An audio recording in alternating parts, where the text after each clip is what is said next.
yang namanya putu ini Kanjeng Nabi itu pantang minta kepada umat.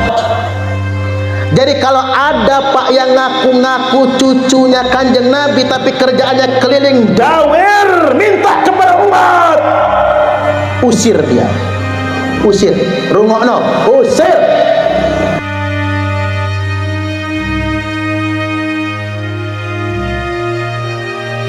Dalam setahun terakhir, istilah ndawir ala Habib menjadi tema panas dalam diskursus publik.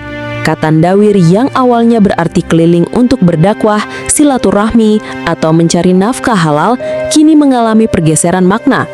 Ia dipelesetkan menjadi aktivitas keliling untuk meminta uang, barang, bahkan memaksa menjual sesuatu dengan harga yang tidak wajar. Fenomena ini dikritik tajam oleh KH Imaduddin, seorang ulama pesantren yang menulis khusus soal praktik ndawir. Baginya, ini bukan sekadar penyimpangan personal, melainkan pola kriminal yang dibungkus legitimasi agama. Ia menyebutnya terang, kriminalitas berkedok barokah. Kritik ini sejalan dengan teori Brian S. Turner tentang sacralization of power, sakralisasi kekuasaan dengan simbol agama. Dalam kasus ndawir, simbol itu adalah klaim sebagai dzurriyyah Nabi. Banyak masyarakat segan menolak karena takut kualat atau takut kehilangan syafaat Nabi. Padahal, ajaran Rasulullah SAW jelas bertolak belakang. Nabi menolak dikultuskan. Dalam hadis riwayat Abu Daud, beliau bersabda, "Janganlah kalian berdiri menyambutku sebagaimana orang asing berdiri menyambut pembesarnya."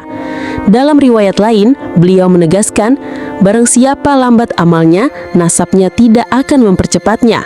HR Muslim. Nabi hidup sederhana, duduk bersama sahabat, makan apa adanya, dan tidak pernah membebani umat. Inilah antitesis. Rasulullah menolak keistimewaan nasab, sementara sebagian habaib hari ini menjadikannya sebagai alat intimidasi. Lebih jauh, keabsahan klaim keturunan Nabi itu sendiri juga dipertanyakan. Sejarawan Mansur Al-Halabi mencatat adanya problem kesinambungan genealogis dalam silsilah Ba'alawi yang berkembang di Hadramaut. Profesor Azyumardi Azra dalam Jaringan Ulama Timur Tengah dan Kepulauan Nusantara menulis bahwa otoritas habaib di Nusantara lebih banyak dibangun oleh konstruksi sosial daripada bukti genealogi yang pasti. Pandangan ini diperkuat KH Ali Mustafa Yakub, mantan imam besar Istiqlal, yang menegaskan tidak semua orang yang mengaku dzurriyyah Nabi bisa dibuktikan nasabnya. Nasab harus jelas sanadnya, bukan sekadar cerita turun-temurun. Dengan demikian, keraguan publik terhadap klaim ini bukanlah sikap kurang ajar, melainkan hak ilmiah yang sah. Nurkhalis Majid menambahkan dimensi kritis lain. Menurutnya, Islam hadir justru untuk menghancurkan feodalisme darah. Tauhid membatalkan segala bentuk kasta. Jika umat masih tunduk pada feodalisme nasab, maka itu sama saja dengan kembali ke masa jahiliyah.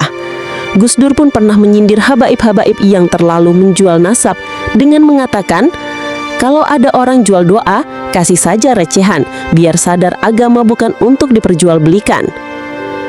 Di lapangan, fenomena ndawir sering disertai ancaman psikologis. Jika menolak memberi, akan kualat. Jika tidak patuh, dianggap menolak barokah. Jika tidak menghormati, ditakut-takuti tak akan mendapat syafaat Nabi. Padahal, akidah Islam menolak logika semacam ini. Kualat hanyalah mitos sosial. Syafaat Nabi tidak diwariskan otomatis kepada keturunannya. Abu Lahab, paman Nabi sendiri, justru dilaknat Allah. Dengan demikian, praktik ndawir tidak bisa ditoleransi. Ia adalah distorsi dakwah, manipulasi agama, dan penindasan ekonomi. KH Imaduddin menegaskan bahwa tuah hanya ada pada orang soleh yang benar-benar disayang Allah. Tidak ada tuah pada pemalak, sekalipun ia mengaku Habib.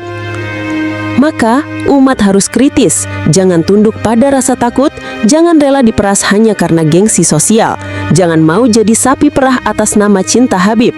Ketaatan harus diberikan pada akhlak mulia, bukan pada simbol kosong.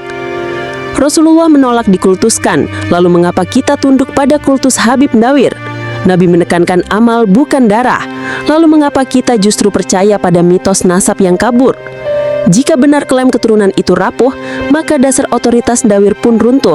Jika benar Rasulullah tidak pernah mengajarkan umatnya memalak, maka setiap praktik ndawir ala Habib adalah pengkhianatan terhadap beliau.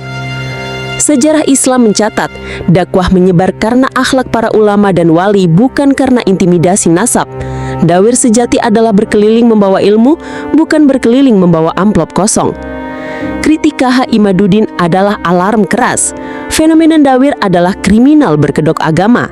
Jangan takut melawan, karena Islam bukan alat pemerasan dan Rasulullah tidak pernah mengajarkan umatnya menjadi pengemis dengan sorban.